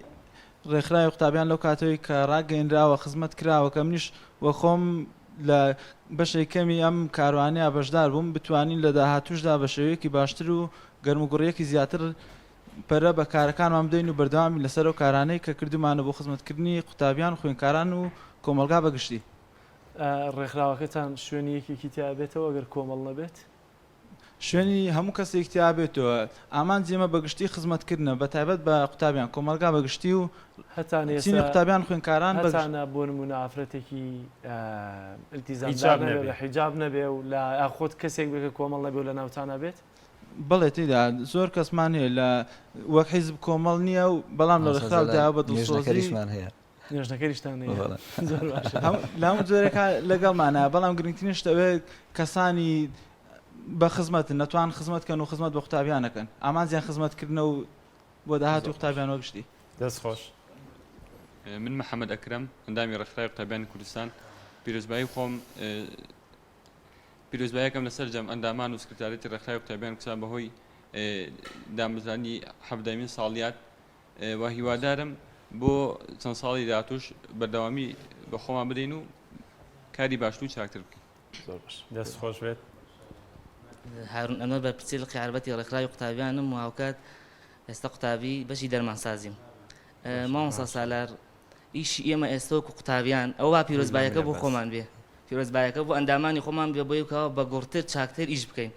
بەڵام ئێستا ئیشی ڕێکخراوی قوتابیانی کوردستان زۆر لەوە قورستر بۆ کەوا پێشتر ساڵان هەبوو هەم بەهۆی ئەوەی بە 4 ساڵی پێشووتر خوێندن بە تەواوەتی داڕماوە لە هەرێمی کوردستانە هەم لایەنی ئێمەژەوە جگەلەوەی کەوا ڕێکخراوێکی ئیسلامین خۆی وەزارەتەکەمان تەربیە و تعلیمە بڕواتانە بێتە تەربیەکە نەماوە تعلیمەکەیشەوە بەم 6 ساڵە ڕووی تەواو نەما ئەبێ زۆر گرنگی بەلایانی پەروەردەی قوتابیان بدەین ئێمە جگەلەوەی کەوا فێرکردن و وەرکشۆپ و دەورە و هەر شتێکە بۆیان ئەەکەینەوە لەلایەکی تیشەوە ئەرکی ئێمە وەکو قوتابیان ڕێکخراوی قوتابیانی کوردستان بەشی پەروەردەیمان ڕەنگە خەڵکانێک مشکلیان لەم پەروەردەی ئێوەیە هەبێ لەوەی کە ڕەنگە گۆشکراویان بکەن بۆ حزب ئەم پەروەردەی ئێوە چۆنە با خەڵک ڕوون بێتەوە ئەتانەوێت پەروەردەیان بکەن طبعا جێگەی سپاس و پێزانینە بەڵام من ئەم پرسیارە بۆ دەکەم بینەر زیاتر لێتان تێبگا گینایەمە هەمومان بە شانازیەوە پەروەردەکراوی ڕێکخراوی قوتابیانی کوردستانی وڵای مامۆستا جەلال پەروەردەکردن بەوە نا پەروەردەکردنێکی کادیری کۆمەڵ ئەومان ناوێ نە لە ئەندامانی خۆشمان ئەمانەوێ نە لە خەڵکی تریش ئەومانەوێ پەروەردەکردنێک پەروەردەکردنێکی ئیسلامیانەی جوان جگە لە کۆمەڵ ئیسلامی هەر پەروەردەکردنێک بە خزمەت بە کۆمەڵگا بکە دوجار هەر قوتابیەک هەر شخصێک لەناو ئەم ڕێکخراوی ئێمە پێئگا بڕواتانە بێباب بێ بە کەسێکی زۆر بە قوتیش لە هەرێمی کوردستانە بەڵام لایانی پەروەردەکەی لایانی ئەخلاقیەکەی جوان نەبوو هیچ ئیسفادەیەکی نابێ بە کۆمەڵگا ینی بگرە بەسەر کۆمەلگای شابێتە بەرجا ئێمە وەکو ڕێکخراوی قوتابیانی کوردستان ئەرکی ئەوەمان ئێستا جگە لە ناو قوتابخانەکانە لە دەرەوەش ئەبێ خەڵکانێک بانگ بکەین قوتابی بانگ بکەین پەروەردەی بکەین لەسەر پەروەردەیەکی جوان دوجار ئەم پەروەردە ئیسلامیە چونکە دینەکەی ئەمە ئیقراء پاڵی پێوە ناکەوا لە خوێندنەکەیشا زۆر باش بێ و سەرکەوتوو بێ و ڕێکخراوەکەیشمان زیاتر بەرەو پێش ببە و هەر ئەندامێکش لە ڕێکخراوەکەیمان لەسەر و پرسیارانی ئێوە کە کردتان نوێژنەکەر بێ یاخود سفور بێ یاخود کۆمەڵ نەبێ ئەوانە بەلامانەوە گرنگ نییە ئەلموهیم ئەم کەسە شخصێک بێ خزمەت بە کۆمەلگای کوردەواری ئێمە بکە خزمەت بە دام و دەستگاکانی هەرێمی کوردستان بکە زۆر باشە بەڵسا دێمە لای تۆمەسە حەسەن دەمەوێت وەڵامی ئەمە وەرگرم طبعا ئەوەی کە بۆ دایک و باوکی قوتابی گرنگە مناڵەکەی پەروەردە فێر ببێ کەمترین تێچووی هەبێت وانە بەتایبەت لەم بارودۆخە سەختە ئابوووریە کە ئێستا هەیە ئێوە لەم سێ ڕۆ چی ئەەکەن یا پرۆژەکانتان چین ساڵانە کە دەتانەوێت خزمەتی خەڵکی پێ بکەین لە نمو لە چەند ڕۆژی ڕابردوو کە زانکۆلاین هەبوو ڕکابەریەک لە نێوان ناوەندەکان و پەیمانگە و ڕێکخراوەکانە هەبوو یا ئەوە بوو کە ڕاکشانی سیاسی بوو باڵی پێوەنێ بۆی کە بێتە لای خۆی یا ئەوە بوو کە لەسەری پارەیەک پێیا بکە ئێوە ئەم دوو دەستکەوتتان هەبوو الحەمدولله ئەمە مامۆستا جەلال ئەگەر تەماشای پرۆژەکانی ئەمە بکەی هەر بە خێرایی بۆی بەرچاوڕوون بێ بیسەریش لە پرۆژەکانی ئێمە مە پرۆژەی پەروەردەی درێژخانمان هەن بۆ نەخولی هاوینەمان هەن بە درێژایی ساڵانی ڕابردوو ئەم خولانە بەردەوام بوون بۆ نەخولی بەرەو لوتکەمانە بۆ خولینەوەکانمان هەبووە خولی پەرەپێدانمان هەبووە واروها بۆ منە لە ڕووی پەروەردەی بۆ منە پەرەپێدانی تواناکانەوە بۆ خولما کردێتەوە بۆ قوتابی لە ڕووی سعیکردن و کۆشش و بەرنامە و پلانی خوێندنی و دەیان سیمینار و دەیان خولی جۆر بەجۆری لە بوارەمان کردێتەوە کە بەبێ هیچ تێچوویەک مامۆستامان هێناوە بۆیان مامۆستای تایبەت پسپۆر بۆ ئەوی تەبعەنمە لە شوێنێکی دیاریکراو نابۆن ناوەندی شار بیان لە سلێمانی هەولێر بەڵکو بۆ هەموو ناحیە و قەزاکمان بردو بڕوا بکە بۆ گوندیشمان بردو مامۆستا یعنی ئەمە خولمان لەسەر ئاستی گوندەکانیشتا کردوێتەوە پرۆژەمان بردوۆتە ناو گوندەکانیشەوە بەدەیان تەڵەبە لە ناو گوندەکان یعنی ئێستا بۆ منە کەمترین ڕێکخراوم پێشک دێدەمە خزمەتی کردبێت لە بەری مەرگە مەشهورە لە منطقی ڕانیە منطقی بنگرد نەحی بنگرد و ئەو منطقانە ینی بەدەیان تەڵە بەس سوودی وەرگرتووە لە پرۆژە و چالاکیەکانی ئەمە لە ڕێکخراوی قوتابیان لەو شوێنە دوورە دەستانە. یعنی ئەمە پرۆژەی تایبەتمانە بۆ بە فعلی ئەمە خولمان کردوێتەوە بە تێچوویە کە ئەسڵەن بە بای ئەوە نەبووە کە ئینسان باسیکە بۆ 1000 دینار 2000 دینار 3000 دینار لە بەشدار بۆ وەرگیراوە بۆ شتێکی زۆر ڕەمزی بۆ مامۆستاکە وەکو خەڵکێکی ئێستا بە فعلی دەرکەوتۆ بە هەزرگانی دەکات بە هەموو شتێکی وڵاتەوە بە هەموو پرۆسەیەکەوە ینی بەڵام ماسە حەسەن لە بەرامبەریشتا بووبوورە ینی فێرخوازی ئەو پەیمانگایانی کە تۆوەکو بازرگانی کردن ناوزەندەکردن بۆچی ینی خەڵک ڕووی تێکا بۆ خوێنکار و گەنج ڕووی تێکا لە بەرامبەرە کەمتر و لە دەورە و وەرکشۆپەکانتان هەر لە هەمان بوارە ڕووی تێکا من ینی پرسیارەکەمەوە ینی خۆم مناڵم ناردوو بۆ ڕێکخراوەکەی ئەو بۆ نەبووت بەڵام دەوترێت ئەمە قسەی خەڵکە دەوترێت بۆیە بەمە و پەیمانگە لە بەروی مامۆستاکی تایبەتمەندە و توانای باشترە ئەم ڕێکخراوانە لە بەرەوەی توانا و مادەیەکی باشیان نییە بیدەن بە مامۆستاکە توانە مامۆستایەکیان ئەندامێکی خۆیان دێ دەورەکاڵێتەوە و ئەو تاقەی نییە کە وەکو پەیمانگە ئەهلیەکە هەیەی ئێوە لەم مەجالەیە هەز ناکەن کەمێک لاوااستر لە لە ڕووی کوالیتی ماوسا دەکرێت ینی بە پێی ناوچەکانیش فەرق بک بە تاکیدی و دەکرێت ینی بە پێی خولیش فەرق بکات ینی جۆری خول و ئانە بەڵام کورتترین وەڵام بۆ ئەو پرسیارە ئەوەیە کە سیستەمی پەروەەردە بە گشتی دەیەوێ وڵات بەرە و سیستەمی پارەدارکردن ینی پەروەردەی پارەدارکردن بەرەد ینی دەیە هەمووی بەرێتە ناو ئالی و چوارچێوەی بسنسەوە بەڕاستی ینی ئەمە یەکێک لە ئیشکالەکانە کە ڕوبەڕووی ئەمە بە تاکیدی یەکێک لە پرۆژە گرنگەکانمان لە ساڵیاتدا دەمانەوێت بەوە پیرۆزبایی لە قوتابیان لە چاسە ئەتوان کوالێتیتان بچنە ناو منافەسەی ئەوانەوە وڵا بێگومان ئێمە لەوەیە لەبەر و ئێمە ڕێکخراوێکی مەدەنین سڕف ئیشمان پرۆسەیەک نییە بۆ نمونە پەیمانگایەکی ئەکادیمی بیان ناوەندێکی ڕاهێنان بێ ئێمە ڕێکخراوێکین بە فراوانتر ئیش دەکەین دەمانەوێت ڕوبەڕووی ئەو پەیمانگا و ئەو شێوازی فەلسەفە بیرکردنەوە بسنسە ببینەوە کە ئێستا بەڕاستی کۆمەڵک برپرس لە وڵاتە لە پشتێتی سیستەمی دەسەڵات ینی پەروەەردە بە شێوازێکی گشتی لە پشتێتی ئێمە لە وڵاتەدا ملیۆنێک تەڵەبە بۆ نمونە ملیۆنێک تەڵەبە لە ژوورێ کردووە بەسی هەموو پەیمانگە ئەهلیەکانت کردوێتەوە من ئەگەر ببوورەوەکو وەڵامی پرسیارەکەی ڕوونکردنەوەی زیاتر ینی هەر کورد فێر ئەوەی کە نرخی گرانتر بە باشتری دەزانێت دوو بەڵام سێری پرۆژەی زانکۆلاین بکە لە ڕێکخراوی قوتابیانی کوردستان بێگومان زانکۆوانە ئەم پرۆژەی ڕێکخراوی قوتابیانی کوردستانی یەکێکە لەو پرۆژانەی کە باوەڕ ناکەم ڕێکخرا و پەیمانەکانی ترشان بنە شاڵی شانی ڕێکخراوی قوتابیانی کوردستان لە خزمەتی زیاتر وە لە خۆتەزانێمە فۆرمە لە وردبینی و دقیقی ئەوەی کە سبێنە بە دڵی قوتابیەکە بێت لە هەمان کاتە پارەژە گەدوەر بگرن پێم وایە پارێکی زۆر ڕەمزیە بەتاکیدی بڕاو کە مامۆستاعنی کەمترین گلەی لە پرۆژەی خولەکان بڕۆ لە خولەکان ماوەسا لە ڕووی پەروەردەیەوە لە ڕووی ئەخلاقیەوە ماوەسا لە ڕووی ئەکادیمیەوە یعنی ئەمە تا ئێستا لە یەک شوێنێک نەهاتووە لەوەیە ینی هەندێک خەڵک هەبێ بڵێ کوالێتی مەنهەجەکەت کوالێتی مامۆساکە دیان کوالێتی کاتەکەت ینی کەمە هەنی هەندێک گلەی هەبوو بێ لە هاتوچۆ ئەمانەدا دەنا بە شێوازە گشتیەکەی الحەمدوللا تا ئێستا هیچ خولێکی ئێمە لەلایەن خەڵکەوە نەبووتە جێرەخنە یان هەر پرۆژەیەکی ئێمە نەبووتە بەڵکو بۆتە بۆینە پێشەنگی خەڵک بۆی خەڵک لاسامام کاتەوە خەڵک بە دوو مامکێ بەڕاستی یعنی ئێستا ئێمە پرۆژەی زانکۆلاین کە سوپاس بەخوای ئێمە دەکرێت بڵین پێشەنگین لە ڕێکخراوە مەدەنیە قوتابیەکان یعنی یەکێکین لەو ڕێکخراوانەی کە شان لە شانی ئەو پەیمانگە ئەهلیانە دەدەین کە بە پارەیەکی زۆر ینی و بەڵکو پێشیان کەوتینەوە سوپاس بەخوای گەورە ینی خەڵک لێ ئێمە نەبووە ینی ناخۆشترین شت ئەوەیە کە کەسێک ملت بگرێت و وەکو بڵێ ئەو فۆرمەت لێ سەخت کردمەوە ژیانی منت تەدمیر کرد بەوەی ئەو فۆرمەوە الحەمدوللا ئەگەر ئەمانەمان بە سەطحی کردبانە تووشی ئەم حاڵەتانە دەبووین بێگومان ئێمە و کات و شەو ڕۆژی خۆمان بۆ تەرخان کردو بۆ بابەتە بڕاوکە مامۆستا سالار من لە یەکەم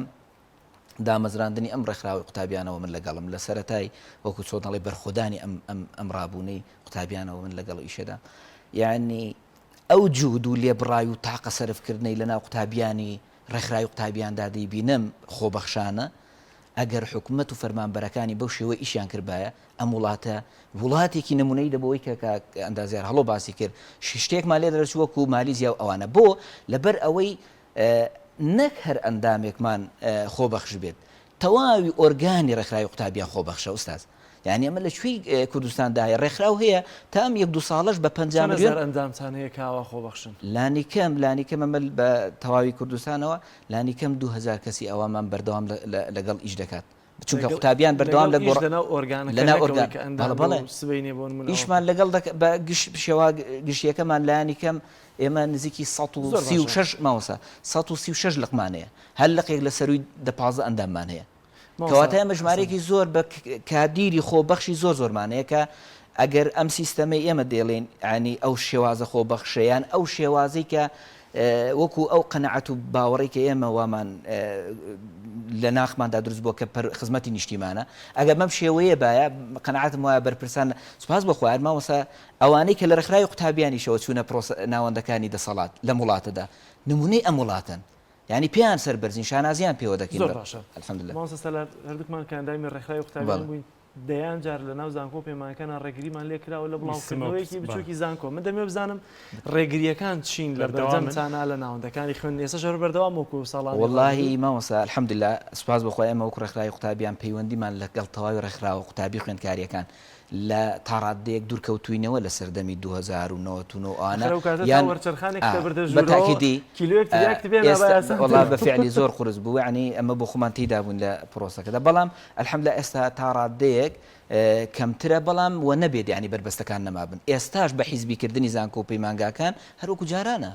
ئەو سیستەمە ئەو بیرکردنەوە حیزبێکی ئێستاکانە ئیدارەی پرۆسی فەلسەفی خوێندن دەکار ئەمان عقلیەتە پێویستی بە گۆڕانکاری ڕیشەی هەیە پێویستی بەوە هەیە کە بە فعلی ئێمە خەمخۆرانی ڕاستەقینەی ئەم پرۆسی پەروەردە فێرکردن دڵسۆزانە نیشتیمانیانە بۆ بابەتەکە بڕوانی شتێکم گوت بۆی نەبێتە عوقدێک لە دڵی خەڵکێکدا ئێمە کە کوتمان ئەنداممان لەگەڵە نوێژ ناکە یعنی بەسەراحەتەن بە جەماوەری کوردستان بزانێ ئێمە ئیش دەکەین لەسەر ئەو ئافرەتانی کە سافرن ئیش دەکەین لەسەر ئەو برا و خوشکە بەڕێزانەمان کە نوێژ ناکەن ئێمە بۆ ئەوانە هاتوین جاخۆ ئەمە چیشمان بۆوانەیە کە نوێژ دەکەن و حیجابیان لەسەرویان الحەمدولله پرفێکتن وەکو چۆن دەڵێ ئامانجی ئێمە بەش تەنها نوێژکردن و تەنها حیجابکردن نییە ئامانجی ئێمە ئەوەیە خزمەتێکی گشتی بکەین نیشتیمانێک کە خوار بۆ ڕاستی بکەینەوە خەڵکێک کە لار بووە بینەوە سەر ئیشەکەی خۆی ڕێکخراوی کاتمان نەماوە بەڵام بۆی جارێکتر دەرفەت بدەینەوە بە هاوکارانمان ئەم جارە لە کاکەوە دەست پێکەینەوە وەکو کۆتا قسەت چییە و دەتەوێت چی بڵێیت بە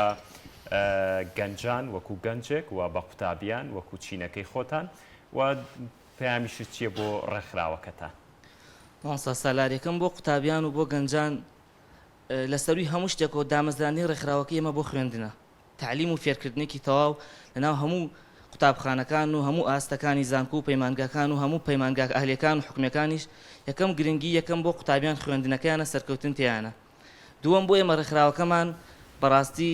لە ئەو پرسیاری بەڕێستەوە کە ئێستا لە ڕێکخراوە لە قوتابخانەکان یان لە زانکۆکانە ڕێگریمان لێ ئەکرێ یاخودنە هەرچەندە ئێستا ئێمە ئەوکو مامۆستا باسی کرد لەگەڵ هەموو ڕێکخراوەکانە پەیوەندیەک و پێرفێکتێکی زۆر باشمانێ بەڵام لەگەڵ ئەوەیشە بەڕاستی هەر ڕێگری ئەکرێ ینی لە هەولێر لە سلێمانی لە هەندێک شوێن لە زانکۆکانە هەرچەنەوە برایانێ مەخوالیان ڕازی بە ئیشی زۆر باش ئەکەن و تایبەتی زانکۆ و پەیمانگاکانە ناو پەیمانگاکان و بۆ ڕێگریەشەوە خۆشە هەر بۆ ڕێگریشەوە کەمێک دامڕێتی بۆ باشە بۆ قوتابیانی خۆمان ئێمە جوودێکی زیاتر بکەین و بەردەوامیش بین هیلاک نەبین لەوەی فاستەع بما تؤمر وعرض عن الجاهلين بەردەوامی لەسەرەوەیکەوە لە لای دینەکەمان و ئەمرمان پێکرێ و پەروەردەکردنی خەڵکیش ئەرکی سەرشانی ئێمە بەڕاستی ئەبێ خۆمان لەژێر ئەو بارە بە مەسئولیت بزانین دەستخۆش کاتمان نییە ببوورە بۆی پێم چڕانی دەستخۆش زۆر بە کورتی وەڵا دەستخۆشی لە خۆم و لەسەر جەم ئەندامانی ڕێکخراوی قوتابیانەکەم هیوان بەردەوامیانە و هیواشم ئەوەیەکەوە خوێندکارانی تر بێن لەگەڵمانە هاوکار بن لەم خزمەتکردنە بە کۆمەڵگای گەلی کورد دەستخۆش کاکە هیوای سەرکەوتن بۆ هەموو ئەندامان دەخوازم و هیوادارم وەک هەمیشە بە گروتینی زیاتریشە و لە تا ڕابردوو بتوانین بەردەوامی لە کارچالەکەمان لەگەڵ ئەو ڕێگریانەی کە ڕوبەرمان دەبێت و بتوانین زیاتر بەردەوام بین لەگەڵ یا زیاتر بتوانین خزمەت بکەین و داواشم لە گەنجان و قوتابیان هەیە بەدەم ئەو کارانەوە بین کە ئێمە پێشکەشیانەکەن و خزمەتانە بتوان سوودی لێ وەرگرن و لەگەڵ ئێمە بەردەوام بن هەربژی بەڵێن بە سەرجەم چینی خوێندکار و قوتابیانێن کە باشتر لە جاران و گروتینتر لە جاران بەردەوامین و خزمەتیانەکەی بەخوا تۆ لە ناو پلانەکەی شتی باش دیارە لە دەستخۆش کاکە وەکو کۆتا پێم ئێمە دەرگامان وڵایە وەکو ڕێکخراوی قوتابیانی کوردستان هەر لەسەر ئاستی ئامادەیەکان و لەسەر ئاستی ناوەندی زانکۆکاندا هەر کەسێک ببێ بە ئەندامی ئێمە بە خۆشحاڵیەوە قوڵی دەکەین دەستان خۆش بێ. دەستخۆش ئوستاز هەڵۆ. ئێمە چۆن لە ڕابردوودا جێ ئومێدێک بووین بۆ قوتابیان و خوێنکاران ئینشەڵڵا لەو سەردەمی کۆڕۆناش کە مەکتەبەکان داخراوە و خوێندن بە ئۆنلاین کراوە دووبارە دەبینەوە بە ئومێدێک بۆ خوێنکاران بەوەی کە ماڵەکان بکەینەوە قوتابخانە و دایک و باوکەکان ببنەوە مامۆستای قوتابیەکان و جەدۆلێکیان بۆ دانین و کە دایک و باوکەکان جێگای مامۆستا بگرنەوەنێ و ئەو فەزای ئەو کلێنەی لە بواری پەروەردەدا هەیە ئەو بۆشە لە بواری پەروەردەدا بە دایک و باوکەکان و بە هاوکاری ڕێکخراوی قوتابیان پڕیکەینەوە و بەردەوام دەبین لەسەر ئینشەڵڵا.